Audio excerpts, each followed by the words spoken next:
título de hoy es Getsemaní. ¿Cuál es el título?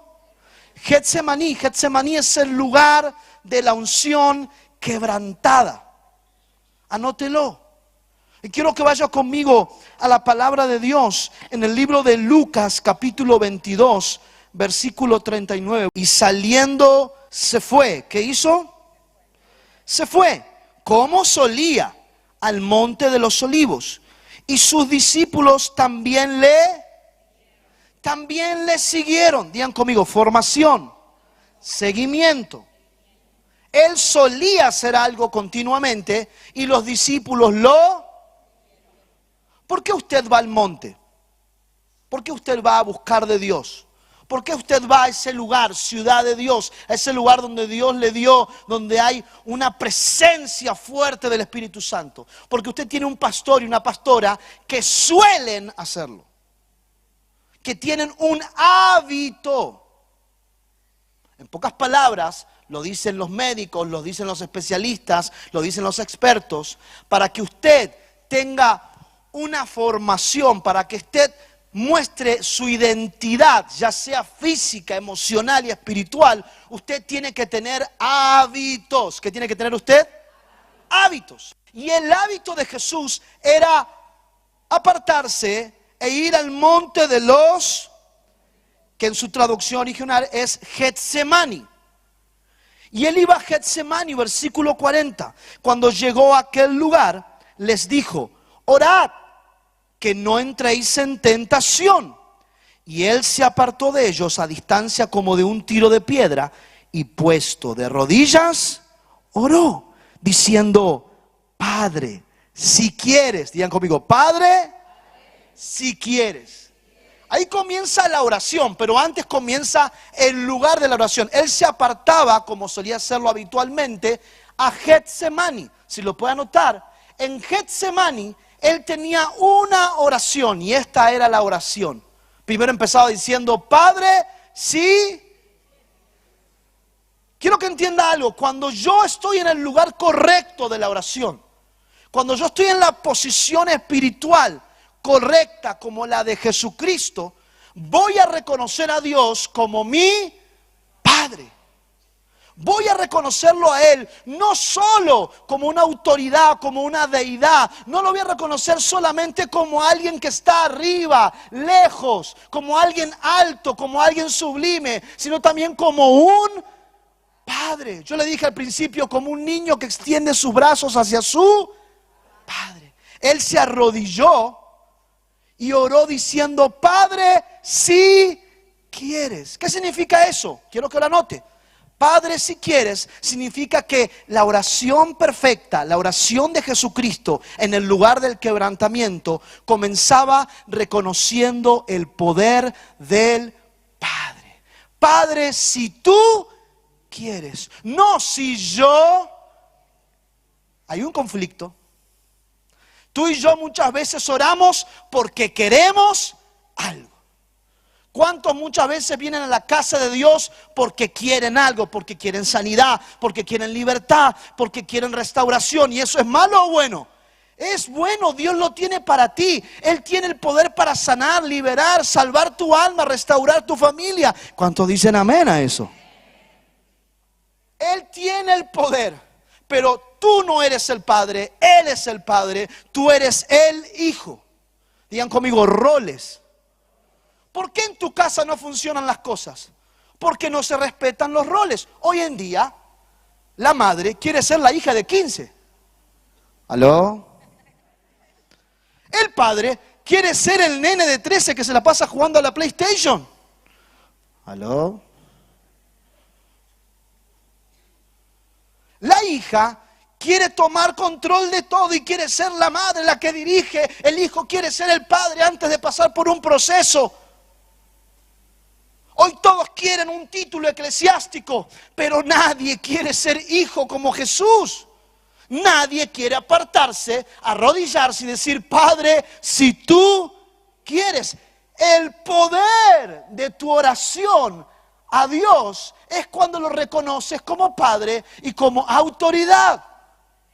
Entonces el punto número 1 para entender a Getsemaní, el lugar de la unción quebrantada, es entender que cuando Él me quiere llevar a Getsemaní, es para reconocer su poder. Repito, Él en esta noche te va a mostrar su poder. Pastor, yo lo sentí, yo lo viví, yo sé lo que es el poder. Quiero decirte algo. Cuanto más pases arrodillando diciendo: Padre, si tú quieres, Padre, si tú quieres, Padre, si tú quieres, más verás su poder en tu hija, en tu hijo, en tu matrimonio. Yo no sé qué viniste a buscar esta noche, pero vengo a decirte algo. Él te trajo para que te arrodilles en su altar y le digas: Padre, si tú quieres. Y Él te dirá: hijo, yo quiero. Ahora, ese yo quiero, ese sentir, ver el poder del Padre, viene conectado con la segunda parte de la oración. Jesús le dice: Padre, si quieres. ¿Y cómo sigue el versículo?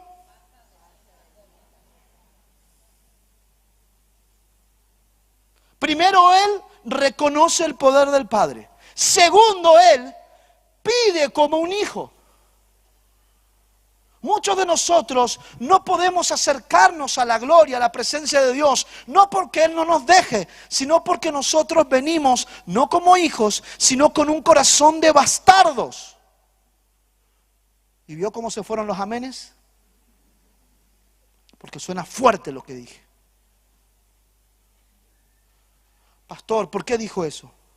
¿Qué es ser un bastardo? Un bastardo es una persona no que no tiene padres y madres. Un bastardo es alguien que no reconoce, la paternidad de Dios. Un bastardo es aquel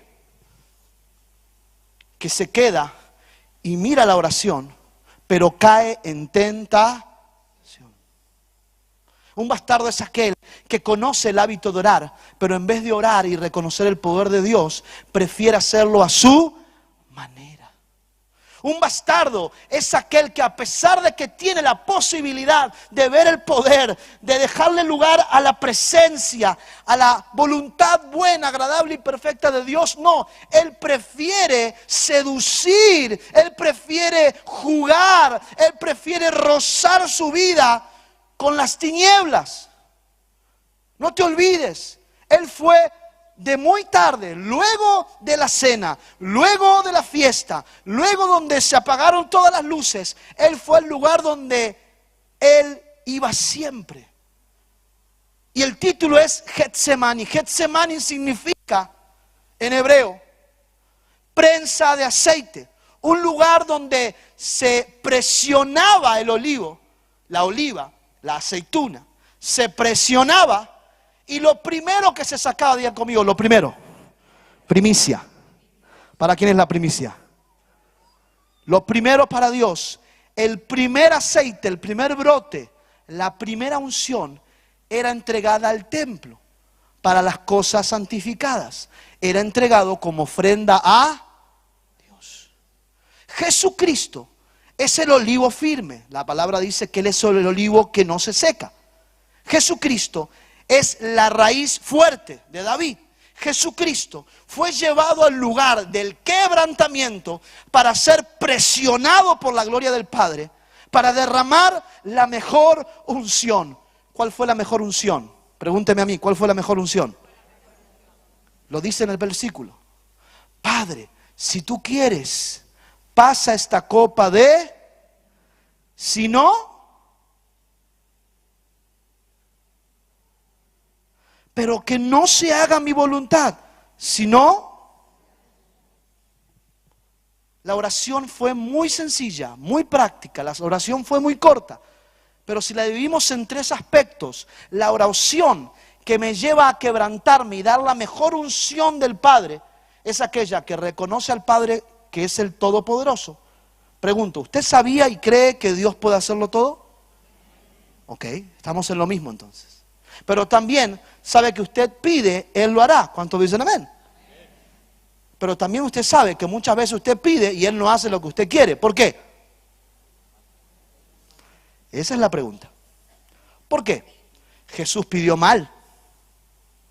Jesús dijo algo incorrecto. Jesús oró mal. Qué conflicto, ¿no? Y es el conflicto hasta hoy en día en muchas cabezas, en muchas personas, en muchas familias, matrimonios. Hoy hay madres, hombres, mujeres de todas las edades que hoy están pensando, ¿cómo puede ser que yo pido y no ocurre? Que yo quiero y no veo. Ahora Jesús oró correctamente. Él dijo, Padre, yo sé que tú lo puedes hacer todo. ¿Qué puede hacer el Padre? Y esto es lo que quiero yo como hijo. Si es posible, pasa este cáliz, esta copa, este proceso de mí. Pero si no, que se haga tu voluntad y no. En pocas palabras, Jesús, en ese hábito de ir siempre a orar al lugar de la presión, al lugar del quebrantamiento, aprendió que los procesos no se pueden saltar. Que los procesos del Padre se tienen que pasar. Para que se cumpla la promesa del Padre en nosotros, para que se vea su buena, agradable y perfecta voluntad, yo debo reconocer que Él lo puede hacer todo, debo pedir como me conviene, pero al final debo reconocer su soberanía. Punto número 1, la oración perfecta reconoce a Dios porque Él tiene poder. Número 2, si lo puedo anotar, la oración perfecta del Getsemaní en Jesús es una oración que tiene autoridad. Se ve la autoridad. Tú, Padre, tienes la autoridad de pasar esto de mí. Yo sé que lo puedes hacer. Si abriste el mar en dos y pasó en seco todo el pueblo, tú lo puedes hacer. ¿Cuántos dicen amén? Ahí no está hablando un Jesús que no lo vio. Ahí está hablando un Jesús que ya estuvo 3 años viendo muertos resucitar, ciegos ver, cojos andar, sordos oír, mudos hablar. A ver, está hablando un Jesús que tenía experiencia. Y ojo acá, porque muchas veces tú y yo nos basamos en nuestras experiencias y terminamos orando mal. ¿Jesús oró mal? No, porque su palabra y su oración no terminó en, por favor, pasa esto de mí. No. Termina diciendo, pero si no, que se haga tu voluntad y no la mía. En pocas palabras, la oración que vas a tener en esta Semana Santa será una oración que reconoce a Dios como el Todopoderoso, que sabe que como hijo tengo acceso a pedirle al Padre, pero sobre todo voy a pararme en su voluntad. Y usted dice, bueno, gloria a Dios. Y ahí se calmó todo, ya oró, ya está. No, fíjese lo que dice el versículo siguiente. Y se le apareció un ángel del cielo para fortalecerle. ¿Cuántos quieren la fortaleza de Dios en esta noche? Pregunto una vez más, ¿cuántos quieren la fuerza del Padre en esta noche? ¿Para qué? ¿Para qué la queremos? Versículo 44. Y estando en agonía, oraba más intensamente. Una vez más, Padre, si puedes. Padre, tú lo puedes hacer todo. Padre, tú tienes el poder. Y era su sudor como grandes gotas de sangre que caían hasta la tierra. Cuando se levantó de la oración y vino a sus discípulos, los halló durmiendo a causa de la tristeza y les dijo, ¿por qué dormís? Levántense. ¿Qué te dice Dios en esta noche? Primero te dice, ¿por qué dormís? Y segundo te dice, levántate. ¿Y qué más? Y orá para que no entren en tentación. Pastor, yo ya vencí, yo soy maduro en Cristo, yo a mí la tentación no pasa nada. Dios te dice, no. Mire bien, el que piensa está firme, mire bien que no caiga. Orá intensamente como Jesús. Yo quiero que entiendas algo. Si Jesús hubiera sanado a todos los enfermos que sanó, hubiera liberado a todos los oprimidos, hubiera hecho todas las proezas, prodigios y señales que lo seguían y lo acompañaban, hubiera formado a todos los discípulos que formó, pero no hubiera hecho caso a lo que el Padre le respondió en el lugar del quebrantamiento en Getsemaní, tú y yo no estaríamos aquí hoy. ¿Por qué? Porque la oración perfecta del Hijo de Dios no se trataba de cómo Él conocía el poder del Padre, tampoco se trataba de lo que Él quería, sino se trataba de obedecer la voluntad del Padre. En pocas palabras, quiero enseñarte algo. En este tiempo, en este año, el Señor te dice algo: levanta tu mano derecha y recibe esta palabra en el nombre de Jesús. Toda la iglesia levante su mano derecha y reciba esta palabra de Dios. En este año 2025, en esta Semana Santa, en este primer día, en esta primera noche, vas a comenzar a sentir intensamente la necesidad, la urgencia de depender de Dios por medio de la oración. Lo llevarás todo a la oración. Cuando llevas todo al Padre, verás su poder, verás su autoridad, verás que Él es soberano, verás que Él tiene la primera y la última palabra. Y quiero decirte algo: el doctor te dio un diagnóstico, el juez te dio una carta y tu familia te dio una palabra que parecía no tener final. Pero Dios te dice hoy: yo tengo el poder, yo tengo la autoridad y yo tengo la última palabra, dice el Señor. Tengo la última palabra. Mantente firme en la voluntad de aquel que tiene la última palabra. Quiero que lo entiendas. Recibe esa palabra de Dios. Yo sé que hoy viniste con luchas, pruebas. Yo sé que hoy viniste con una mochila pesada. Yo sé que hoy viniste con una carga pesada de todos estos primeros 3 meses del año. Pero Dios te dice algo: yo no solo destruí en 3 días el templo, sino que lo reconstruí en 3 días, dice la palabra. Esa es la promesa, la profecía del Mesías. El Mesías iba a destruir y formar el templo. ¿De qué templo estaba hablando? De la iglesia. Nosotros somos templo de Dios. Nosotros somos el cuerpo de Cristo y Él es nuestra cabeza, nuestra autoridad. ¿Cómo Jesucristo logró ser cabeza de la iglesia? Obedeciendo hasta lo sumo, aún hasta la muerte, aún muerte de cruz, al Padre. Y cuando fue debajo, dice que venció lo que está debajo, lo que está sobre la tierra y arriba de la tierra, para transformarse en el autor y consumador de la fe. Para que cuando tú y yo miremos al cielo digamos: ya no hay condenación para los que están en Cristo Jesús. Iglesia, despierta, no te duermas, ora para no caer en la tentación. ¿Cuál es la tentación de este milenio? ¿Cuál es la tentación de esta época? La tentación de esta época, ¿cuál es? Quiero que la entienda. La revelación de la palabra nos dice que la tentación de esta época es olvidarte de depender del Padre. Que no dependas de su autoridad. Que quieras hacer las cosas a tu manera.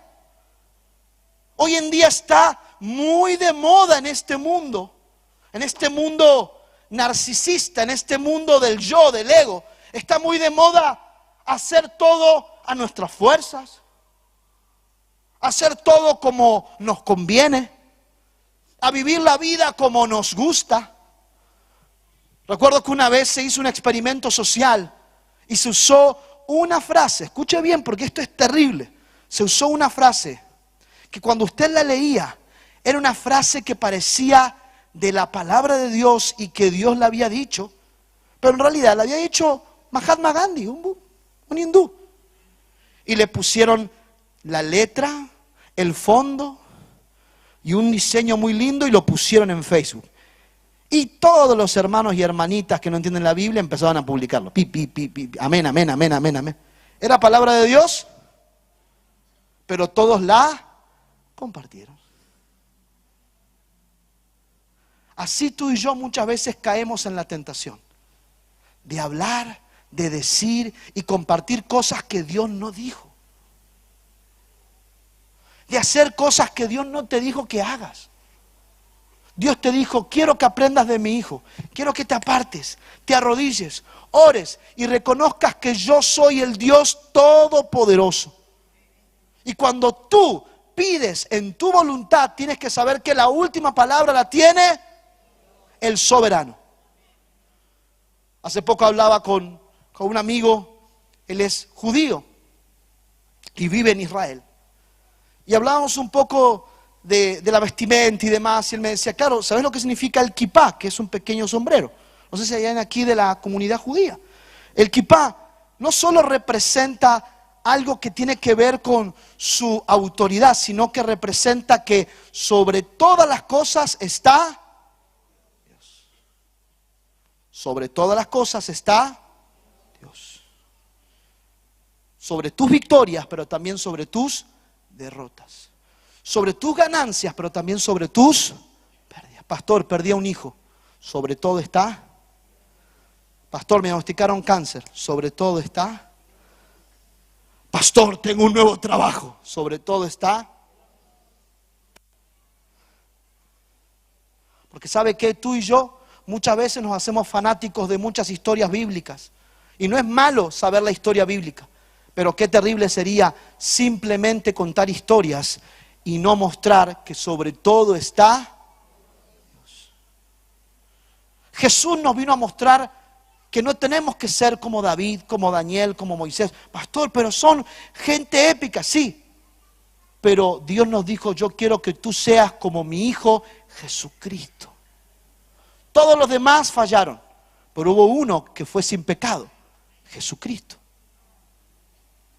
Muchas veces sabemos más la historia de David y Goliat y no lo que hizo Cristo. Hay gente que dice, no, lo que pasa es que lo de la cruz para los niños es muy fuerte. No. Cuando ellos, yo me acuerdo cuando a mi hijo le leí por primera vez en su cama la historia de Jesús, cómo fue a la cruz. Él entendió muchas cosas de él como niño. Porque entendió que había uno que lo dio todo para que él pueda disfrutar todo. Para que él entienda que la última palabra la tiene Dios. Repito, hoy viniste con muchas quejas, hoy viniste con muchas necesidades, pero vengo a decirte en el nombre de Jesús, hay uno que ya te sanó, hay uno que ya te liberó, hay uno que ya te salvó, hay uno que lo dio todo por ti. Ese es Jesús.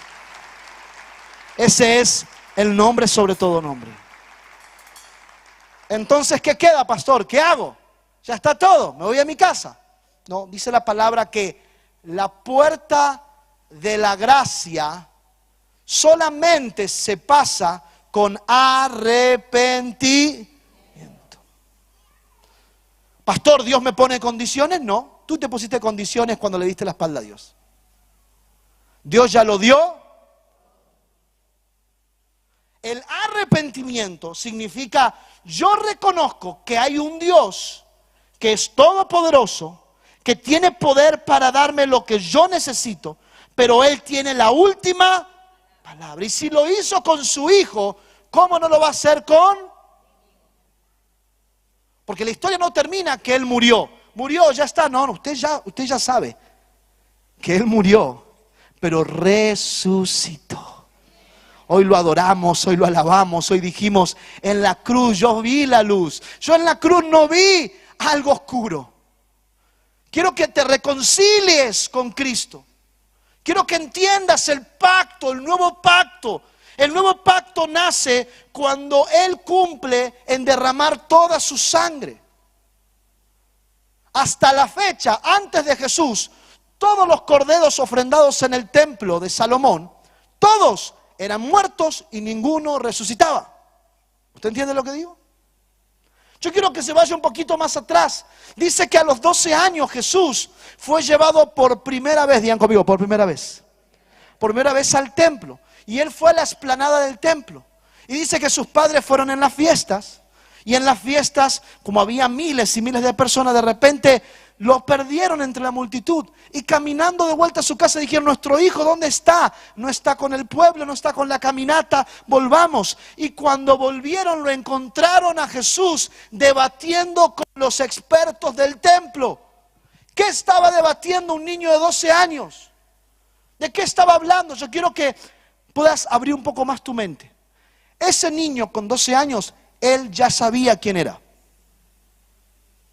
Y el Padre se lo reveló ese día. ¿Saben cómo se lo reveló? Se lo reveló en la explanada del templo. En la explanada del templo de Salomón se hacían todas las ofrendas de los corderos. Cuando ese niño de 12 años entró al templo, lo que vio fue cientos de corderos degollados, derramando su sangre, y su padre le dijo, ese eres tú. ¡Wow!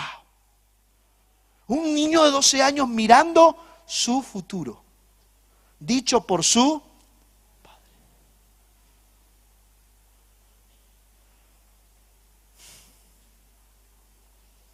¿Qué pasaría si Dios hoy te muestra tu futuro y te dice, ese eres tú?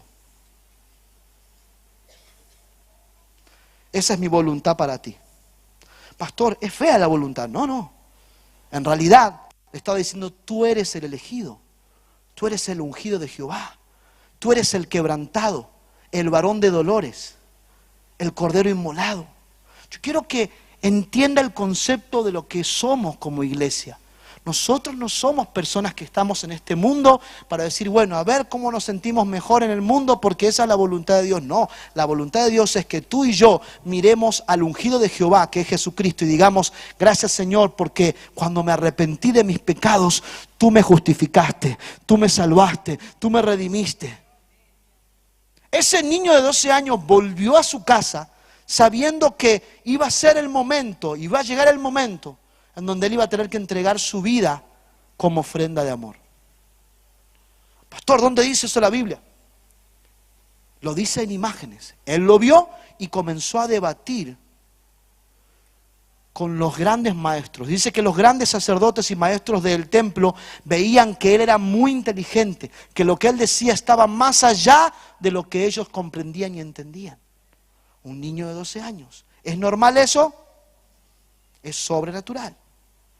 ¿Y por qué se despertó la revelación del Hijo de 12 años, Jesucristo, en ese día? Porque en ese día el Padre le mostró su futuro. Yo quiero que entiendas algo. Nosotros como iglesia debemos anhelar en esta Semana Santa comprender nuestro futuro como iglesia. ¿Cuál es mi futuro, pastor?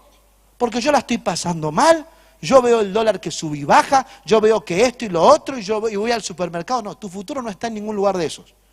Tu futuro está en la cruz del Calvario. Tu futuro está en que Jesús ya resucitó. Y quiero decirte algo. Hay gente que le tiene miedo a estudiar y leer Apocalipsis. Pero quiero decirte algo, te lo resumo. ¿Saben de qué se trata Apocalipsis? Que Jesús ganó y el diablo ya perdió. Y que tú y yo tenemos victoria en el Padre. No, lo que pasa, pastor, que la revelación, que esto y que ya viene. Sí, ya viene, viene pronto. Dice que Él está viniendo, no que ya viene. Él está y no se tarda, como muchos tienen por palabra. Él no se tarda, Él llega justo y viene a buscar a su iglesia, sin mancha y sin arruga. Viene a buscar una iglesia preparada diciendo, Señor, tú diste la vida por mí, yo te espero con todo lo que soy, adorándote, entregando mi vida en santificación, sabiendo que Resistencia Chaco es una ciudad que es ganada, derramada tu sangre, para que todo lo que estaba inicuo, para que todo lo que estaba maldecido, tú ya lo compraste, tú ya lo declaraste en el nombre de tu Hijo Jesucristo. Ya no hay condenación, hay poder, ahora hay salvación, hay autoridad, hay soberanía de Dios en mi familia, en mi barrio, en mi ciudad. Empieza a mover tu iglesia, no como un derrotado o como alguien que está viendo si la ganamos a la pelea. Él ya ganó. Él ya ganó. Empieza a pelear la buena batalla de la fe. En el hospital, en una cárcel, en tu barrio, en tu cuadra, en tu calle, en tu familia, en tu habitación, sea donde sea. Haz esta oración de Dios. Padre, tú tienes el poder. Y si es posible, pasa esta copa de mí. Si no, que se haga tu voluntad